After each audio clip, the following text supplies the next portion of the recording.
नमस्कार विद्यार्थी मित्रों, गया लेक्चर में अपने व्याप्त विधेय विषय चर्चा करी थी कि एक एक विषय विषय एक एक कोने कहेवाय तो कि प्रदेशना बे अलग अलग घटक होय तो एनी जे प्रतिबिंब मळे अलग अलग मळवा जोईए अने जो एवुं न थाय तो आपणे एने अनेक एक विधेय कहेता हता।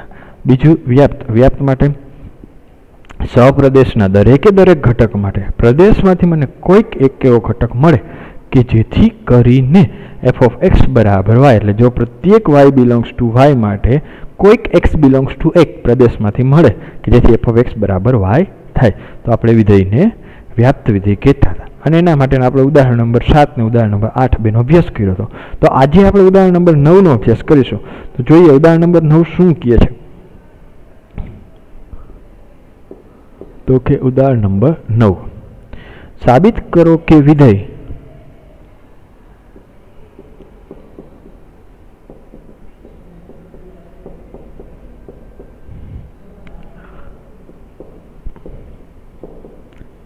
f from R to R, R to R, f of x बराबर 2x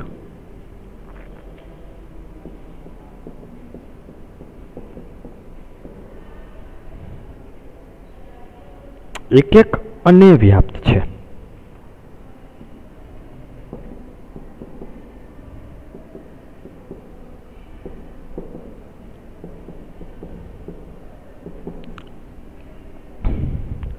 હવે આ ઉદાહરણ અને આપણે આગળનો અભ્યાસ કર્યો હતો બંનેમાં તમે જોયું હશે તો બેમાં વિધેય છે એફ ઓફ એક્સ બરાબર 2x જ છે 8મા ઉદાહરણમાં 9મા ઉદાહરણ। પરંતુ ઉદાહરણ નંબર 8માં પ્રદેશને વિસ્તાર કંઈક અલગ અલગ હતા। પ્રદેશ ને સપ્રદેશ જ્યારે ઉદાહરણ નંબર 9માં કંઈક અલગ છે। ત્યાં શું હતા એન હતો प्रदेश और सप्रदेश एन थी एन एटले विधेय एफ एन थी एन हतुं ज्यारे अहींया आर थी आर नुं छे। आपणे तमने कीधुं हतुं एना आगळना लेक्चर में कि तमारे उदाहरण बनाववाना छे बराबर एक एक ना एवा अने पाछुं एमां जोवानुं कीधुं हतुं कि उदाहरण एक ने आपणे जोयुं तो होते कि रकम फंक्शन होय विधेय होय एक ने ज होय परंतु एनो प्रदेश विस्तार बदलाय तो आपणो जवाब एक एक व्याप्तनो नहीं बदलाई जाय छे। तो आपणे जोईए आना उदाहरण 8 में आपणे गया लेक्चर में काले जोयुं हतुं कि ज्यां विधेय एफ ऑफ एक्स बराबर 2x ज हतुं परंतु एन थी एन नु हतुं तो विधेय एक एक थातुं हतुं परंतु व्याप्त थातुं नहोतुं बराबर। कारण के आपणे एमां जोयुं तो 1 हतो तो 1 ने अनुरूप प्रदेशमांथी एक पण घटक मळतो नहोतो कि जेथी आपणे करीने एफ ऑफ एक्स बराबर 1 लखी सकीए एवुं थातुं नहोतुं। तो अहींया जो एवुं थाय के ने केम चर्चा करीए। तो सौ प्रथम सोल्यूशन पहला एक एक नी ज वात करशे आपणे।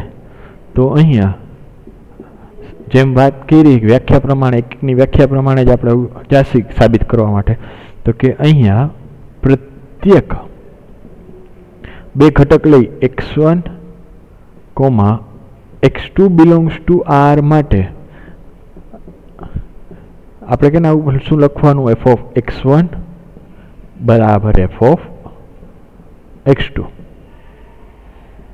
तो जो x1 बराबर f ऑफ x1 बराबर f ऑफ x2 होय विधेय नी व्याख्या एप्लाय करी व्याख्या शुं कि f ऑफ x होय तो 2x मळे तो जो f ऑफ x1 होय तो शुं आवे 2x1 केम 2x1 आवे तो ख्याल छे विधेय नी व्याख्या आपेली छे। जो f ऑफ x2 होय आ x नी जग्याए x2 आपेलुं होय तो आ x हतो तो x आवतो तो आ x2 होय तो आ शुं आवे 2x2 बराबर 2x2 बे बाजुथी 2 2 केन्सल थई गया तो मळ्या शुं आपने x1 बराबर x2 एटले के दरेके दरेक घटक प्रदेशना माटे जो बे घटक अलग अलग होय तो इमेज अलग अलग मळे जो बे घटक सरखा होय तो एनी इमेज सरखी होय प्रतिबिंब सरखा होय तो घटक सरखा छे। तो f ऑफ x1 बराबर x2 तेथी x1 f ऑफ x1 बराबर f ऑफ x2 तो x1 बराबर x2 तेथी विधेय f ए एक एक विधेय छे एक एक विधेय छे। हवे चर्चा शेनी करवानी व्याप्त माटे। हवे व्याप्त माटे आपणे शुं करी सहप्रदेशमांथी घटक लई दरेके दरेक सहप्रदेशना घटक माटे दरेके दरेक लेवानुं होय तो सौ प्रथम आपणे लईए के हवे प्रत्येक વાય બિલોંગ્સ ટુ આર, આ વાય કયો આર કયો તો કે સહપ્રદેશનો, આપણે કાઉન્સમાં લખીએ એટલે ખ્યાલ આવશે તમને. પ્રત્યેક વાય બિલોંગ્સ ટુ આર, સહપ્રદેશના આર માટે કોઈક X belongs to R, R એટલે કે પ્રદેશમાંથી કોઈક એક્સ બિલોંગ્સ ટુ આર સહપ્રદેશ મળે કે જેથી એફ ઓફ એક્સ બરાબર વાય થાય. તો હવે આ એક્સ એટલે કયો, જો એ એક્સ ગોતવા માટેની ટ્રીક છે. કઈ રીતે ગોતવો એક્સ, તો એના માટે સૌપ્રથમ જો તમને રફમાં આપણે જોઈ જોઈએ કે જી ગોતવો હોય એક્સ બરાબર કેટલા લેવાના કે જેથી મને પેલા વ્યાખ્યા લખી નાખી માટે કોઈક એક્સ બિલોંગ્સ ટુ આર મળે કે જેથી એફ ઓફ એક્સ બરાબર વાય થાય. તો આને વિધેય હોય બરાબર, તો એને વ્યાપ્ત વિધેય કહેવાય. હવે પ્રત્યેક વાય બિલોંગ્સ ટુ આર માટે કોઈક એક્સ બિલોંગ્સ ટુ આર, હવે આ એક્સ એટલે કયો એક્સ કે અહીં હું મૂકું તો મને જવાબ વાય મળવો જોઈએ. તો આ એક્સ ગોતવો હોય તો કઈ રીતે મેળવવાનો, જો આવી રીતે મેળવવાનો. એક્સ બરાબર એફ ઓફ, એટલે કે આપણે લેવાનો છે તો જોઈએ, એક મિનિટ આપણે જરીક ઓલું ઇરેઝ કરી નાખ્યું. ઓકે, પેન લઈ લઈએ કે વાય બરાબર એફ ઓફ એક્સ. તો એફ ઓફ એક્સ બરાબર કેટલા હતા તો કે અહીંયા 2x મૂકશું આપણે, એટલે એફ ઓફ એક્સ જો કઈ રીતે ગોતો ને આ એક્સ એના માટે સૌ પ્રથમ હું લખ નાખવાનું વાય બરાબર 2x.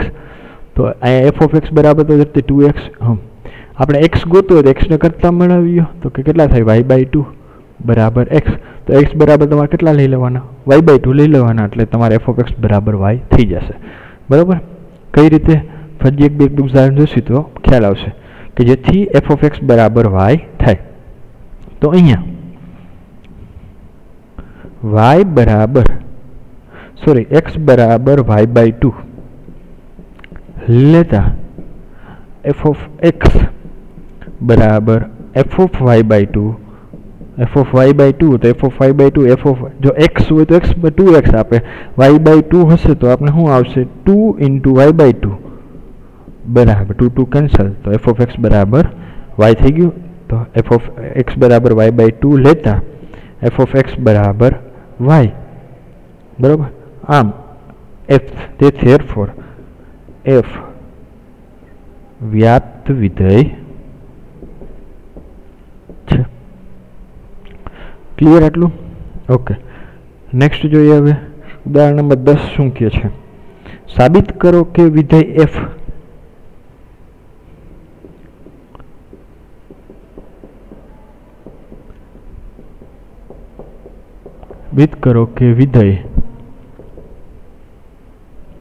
f from n to n, ક્યાંથી ક્યાંનું આપેલું છે n to n, f of 1 બરાબર f of 2 બરાબર 1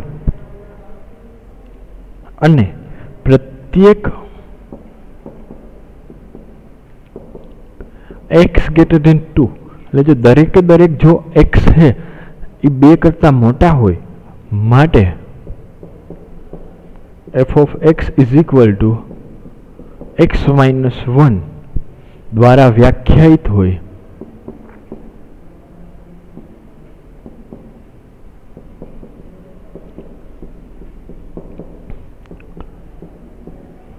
તો f વ્યાપ્ત છે પરંતુ એક નથી, વ્યાપ્ત છે પરંતુ એક નથી, એવું આપણે અહીંયા સાબિત કરવાનું. હવે જુઓ, સૌ પ્રથમ એફ એન થી એન है, f of x બરાબર f of 1 બરાબર f of 2 બરાબર 2 બિંદુ અલગ અલગ મૂલ્ય કેટલું 1, એટલે કે જો આપેલું છે f of 1 બરાબર f of 2 બરાબર 1 આપેલું એટલે કે જો પ્રદેશના બે અલગ અલગ ઘટક છે એની સામે પ્રતિબિંબ છે બંનેના સરખા મળે તો આપણે ખ્યાલ છે જો f of x1 બરાબર f of x2 હોય તો x1 બરાબર x2 થવા જોઈએ, તો મતલબ 1 બરાબર 2 થવા જોઈએ, પણ એ શક્ય નથી. તો આપેલું વિધેય એક નથી, ડાયરેક્ટ આપણે કહી શકીએ જો ખ્યાલ આપણે વાત કરી લખી નાખી. તો જોઈએ સોલ્યુશન. અહીંયા f of x1 f of x1 નહીં પરંતુ f of 1 જ આપેલું છે ડાયરેક્ટ, બરાબર. એટલે એ જ લખીએ આપણે f of 1 બરાબર f of 2 બરાબર 1, બરાબર. એટલું આપેલું છે હોવાથી f એ એક વિધેય નથી, બરાબર. કારણ કે બે પ્રદેશના બે અલગ અલગ ઘટક છે ને સામે એનું પ્રતિબિંબ એક જ મળે એટલે એક નથી. હવે વ્યાપ્ત માટે શું કરશે આપણે? તો કે આપણે પ્રત્યેક ક્યાંથી લેવાનો? n માંથી. તો કે પ્રત્યેક y belongs to n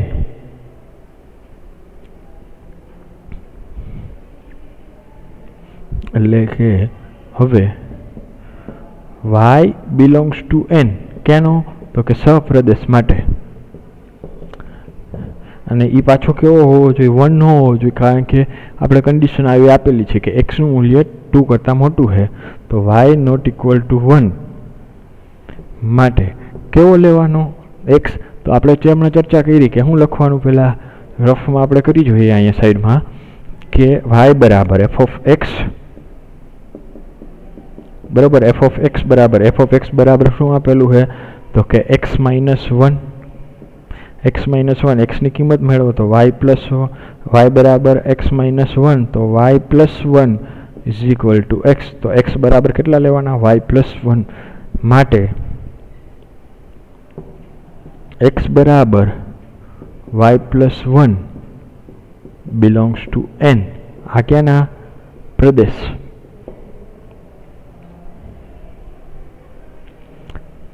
લેતા f of x બરાબર f of y plus 1 એટલે વ્યાખ્યા શું કે f of x હોય તો x minus 1, તો y plus 1 હોય તો y plus 1 minus 1, તેથી y plus 1 minus 1, તેથી કેટલા મળે? y. આથી f એ વ્યાપ્ત વિધેય છે.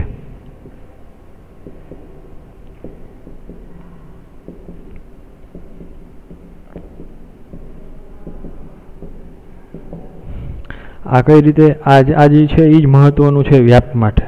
y બરાબર f of x લઈ લેવાનો, y એમ રાખવાનું અને x ની કિંમત મેળવવાની. જે x ની કિંમત તમને મળે એ અહીં મૂકી દેવાની. ક્લિયર? 10 નંબર. હવે એના પછીનો જોઈએ 11 નંબરનું શું કહે છે.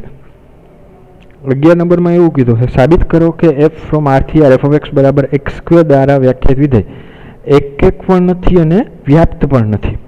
તો જોઈએ કેમ છે. તો કે 11 નંબર સાબિત કરો કે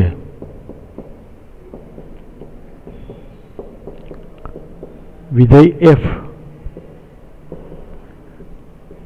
r થી r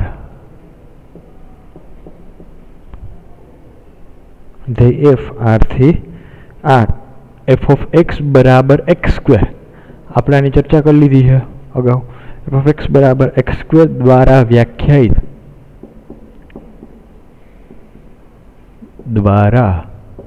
વ્યાખ્યાયિત વિધેય એક નથી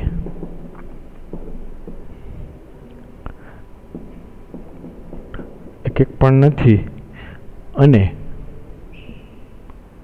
વ્યાપ્ત પણ નથી. બરાબર. હવે કેમ આવું તો જોઈએ સોલ્યુશન.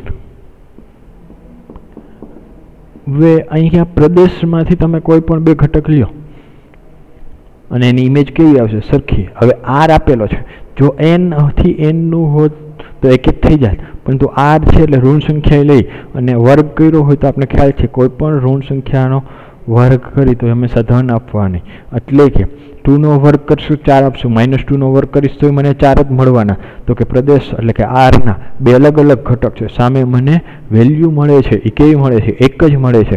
તો કે અહીંયા 2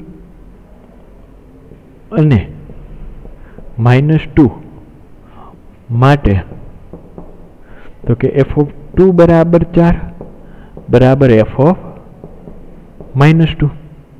બરાબર. f(2) બરાબર 4 કઈ રીતે આવશે? f(2) નો સ્ક્વેર બરાબર 4, f(-2) નો સ્ક્વેર બરાબર 4. બેના સરખા એટલે મતલબ ઘટક અલગ અલગ છે અને પ્રતિબિંબ સરખા મળે છે.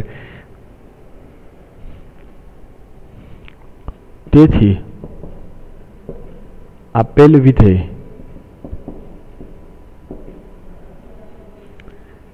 એ એક નથી. હવે વ્યાપ્ત માટે હવે જો r થી r ના વિધેય છે. હવે એવી એકઈ સંખ્યા મળશે કે જેનો વર્ગ કરવાથી મને કોઈ પણ સંખ્યા હોય, એટલે મતલબ કે હવે વ્યાપ્ત માટે મૂકો, બીજી રીતે વિચારો. વ્યાપ્ત માટે આપણે જે સંખ્યા મળશે હંમેશા કેવી રીતે મળશે? ધન સંખ્યા જ મળશે, ક્યારેય ઋણ સંખ્યા મળશે નહીં. અને જ્યારે અહીંયા આપણે જોશી r સહપ્રદેશ શું આપેલો છે? r આપેલો હોય એટલે એની અંદર તો આપણે ઋણ હશે, -2, -4, -5. તો -2 લઈ લઈએ તો -2 ને અનુરૂપ એક પણ મને પ્રદેશમાંથી એવો x નહીં મળે કે જેથી કરીને f(x) બરાબર -2 આપણે લખી શકીએ. તેથી આપેલ વિધેય છે એ વ્યાપ્ત નથી. તો કે અહીંયા એક પણ ઉદાહરણ, જો સાચું હોય સાબિતી આપવાનું, ખોટું હોય તો ખાલી એક ઉદાહરણ આપી દો. તો ખોટું છે એટલા માટે આપણે એક ઉદાહરણ આપી દઈએ કે અહીંયા -2 belongs to R સહપ્રદેશ માટે પ્રદેશમાંથી કોઈ પણ x belongs to R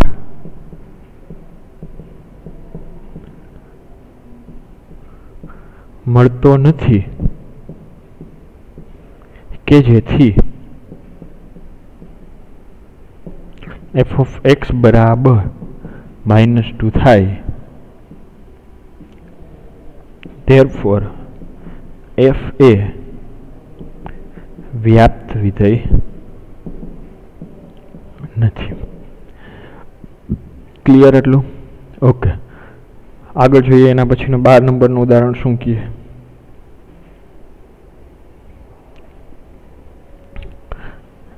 ઉદાહરણ number 12.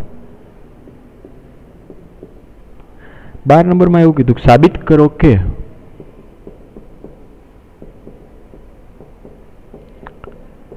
f from n to n f(x) is equal to x plus 1 ક્યારે? જો x અયુગ્મ હોય તો,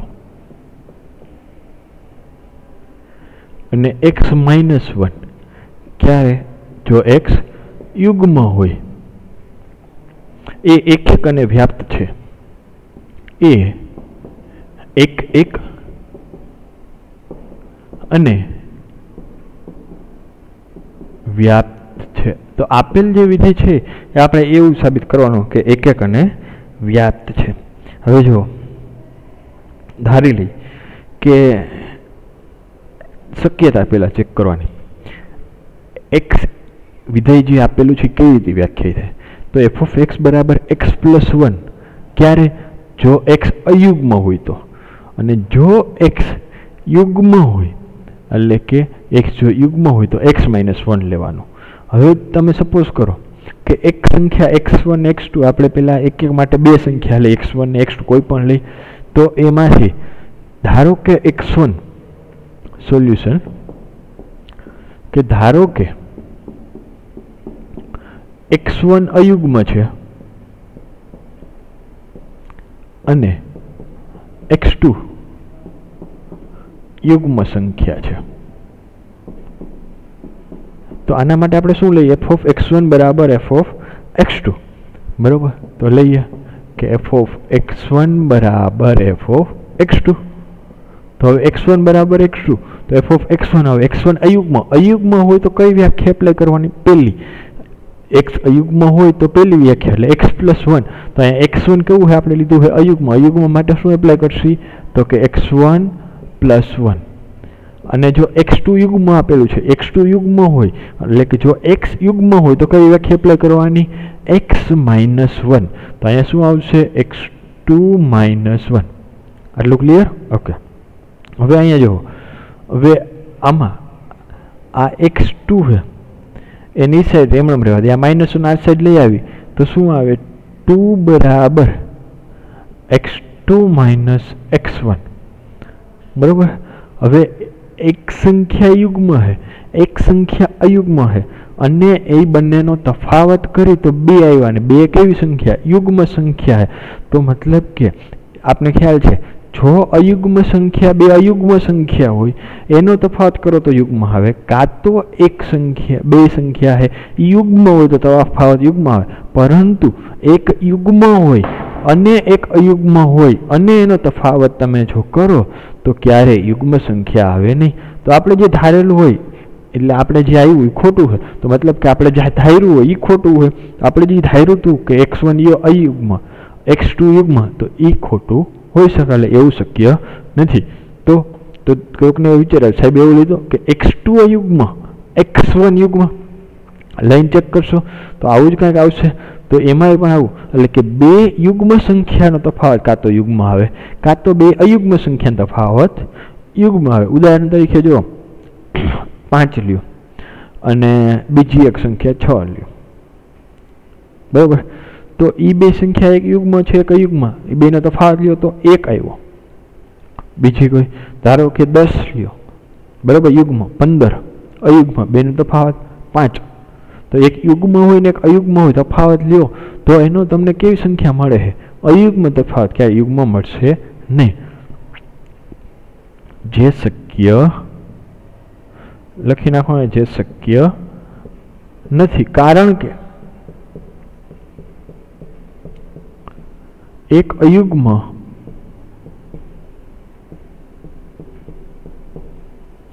अने एक युग्म संख्या नो तफावत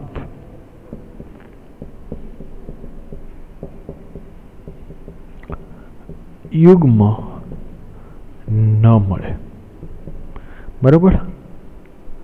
आज रीते x1 युग्म अने x2 अयुग्म शक्य नहीं, बराबर। એટલે આ શક્ય નથી તો શું હોય? કાં તો બે હિસ્સે બે અયુગ્મ છે કાં તો બે હિસ્સે બે યુગ્મ છે। તેથી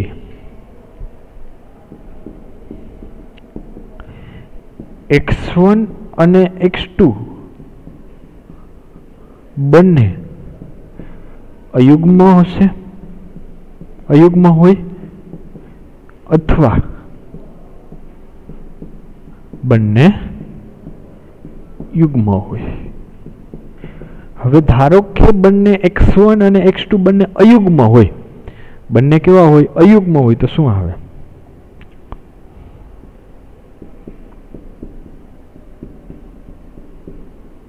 के x1 અને x2 बन्ने अयुग्म होय तो हूँ आवशे? एफ ऑफ x1 बराबर एफ ऑफ x2। तो अयुग्म माटेनी व्याख्या एप्लाय करो तो कि अयुग्म होय तो x1 + 1 x + 1 એટલે બરાબર શું આવે? તો x1 + 1 અને x2 + 1। તો કે બે બાજુથી 1 1 કેન્સલ तो शू मळे? x1 बराबर x2 मळी गया। जो f ऑफ x1 बराबर f ऑफ x2 था तो x1 बराबर x2। तो जो बे अयुग्म होय तो मळी गयो, एक एक विधेय थई गयो। अने जो बे युग्म होय तो भाई x1 -1 बराबर x2 -1 -1 બે સાઈડથી કેન્સલ આઉટ તો x1 બરાબર x2 તો પણ આપણે વિધેય એકવક થઈ જાય. અને જો x1 અને x2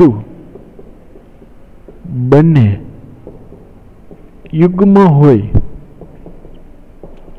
તો પણ f of x1 बराबर f of x2 implies x1 बराबर x2. તેથી f કેવું વિધેય કહેવાય? f એ એક વિધેય છે. હવે કોની માટે ચર્ચા કરવાની? વ્યાપ્ત માટે. હવે વ્યાપ્ત માટે ચર્ચા કરી તો જો ધ્યાનથી શું કઈ રીતે. હવે અહીંયા સહપ્રદેશ શું આપેલો છે? n. તો કે સહપ્રદેશનો ઘટક તમે કોઈ પણ લ્યો n. હવે સંખ્યા કાં તો હે ને સહપ્રદેશ n ની અંદર કાં તો બધી સંખ્યા કેવી હોય? યુગ્મવાળી આવશે અથવા તો અયુગ્મવાળી. તો સહપ્રદેશનો ઘટક જો તમે અયુગ્મ સંખ્યાને આપણે કઈ રીતે આપણે n ની છે એટલા માટે આપણે 2a આપણે એવું લખતા હોય કે 2x -1 બરાબર, અથવા અને યુગ્મ સંખ્યા માટે આપણે 2x લખતા હોય. તો જો હું અયુગ્મ સંખ્યા માટે 2x -1 હોય, 2x -1 એ પ્રદેશની કોનું પ્રતિબિંબ કહેવાય? 2x -1 એ પ્રદેશની યુગ્મ સંખ્યાનું પ્રતિબિંબ है 2x નું. અને જો મારી સંખ્યા है એ યુગ્મ હોય બરાબર, તો એ કોનું પ્રતિબિંબ है? અયુગ્મ સંખ્યાનું પ્રતિબિંબ है. તો પ્રદેશના સહપ્રદેશના દરેકે દરેક ઘટક આવી જ જશે, કાં તો ઓલામાં અથવા આ ઉદાહરણ તરીકે આપણે જોઈએ 5. પછી મારે સહપ્રદેશના ઘટક 5 જોતો હોય તો બરાબર, તો 5 માટે હું કેવી સંખ્યા લેવી જોશે? મારે યુગ્મ સંખ્યા લેવી પડશે. પ્રદેશમાં 6 લઉં તો 6 - 1 થઈ ગઈ 5. ક્લિયર? તો એ દરેકે દરેક આવી જશે. એટલે આપેલ વિધેય એ વ્યાપ્ત પણ છે. તો કઈ રીતે લખી નાખી?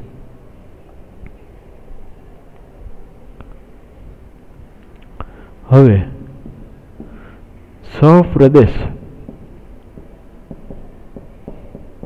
n ની કોઈ પણ સંખ્યા, કોઈ પણ અયુગ્મ સંખ્યા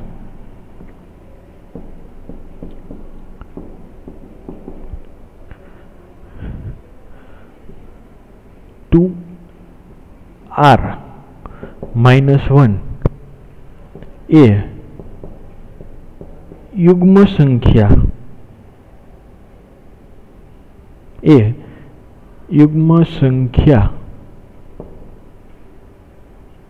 2r પ્રદેશ, આ ક્યાંનું? પ્રદેશનું બરાબર નું પ્રતિબિંબ છે.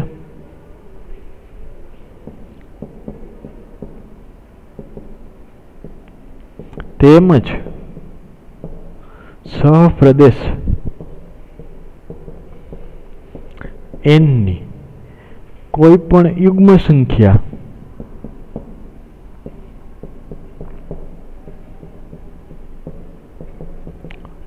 r એ અયુગ્મ સંખ્યા